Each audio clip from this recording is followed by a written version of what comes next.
Hi friends అందరికీ. ఈ video చూస్తుంటే మీకు దీనికి పేరు ఏం పెట్టాలో మీరే చెప్పండి. నేనైతే దహి వంకాయ కర్రీ అని అనుకుంటున్నాను. దీని ప్రాసెస్ ఏంటో చూసేద్దాం. ముందుగా వంకాయలని రౌండ్‌గా కోసుకొని పక్కన పెట్టుకుందాం. ఒక ప్లేట్‌లోన ఉప్పు, కారం, పసుపు, జీలకర్ర పొడి, ధనియాల పొడి, గరం మసాలా వేసుకొని బాగా కలుపుకోవాలండి. అందులోకి కొంచెం నూనె కూడా వేసుకొని బాగా కలిపేసుకొని అందులోకి వాటర్ వేసుకొని కొంచెం జోరుగా అయ్యేలాగా బాగా కలిపేసుకొని మనం ముందుగా రౌండ్‌గా కట్ చేసుకున్న వంకాయలని బాగా మసాలా అంతా పట్టియాలండి. 2 తుక్కులు పట్టించినాక అన్నీ పట్టించుకొని పక్కన పెట్టుకుందాం. ఒక గిన్నెలోన పెరుగు వేసుకొని ఉప్పు వేసుకోవాలండి. తగినంత ఉప్పు వేసుకొని వాటర్ వేసుకొని బాగా కలుపుకోవాలండి.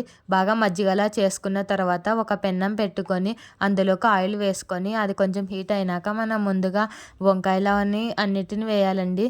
మసాలా పట్టించిన వంకాయలని అన్నిటి వేసి 2 తుక్కులు వేగనివ్వాలండి. 2 తుక్కులు వేగనిచ్చిన తర్వాత మనం ముందుగా ప్రిపేర్ చేసుకున్న పెరుగులోన ఇవన్నీ వేసుకొని ఒకసారి కలిపేసుకోవాలండి.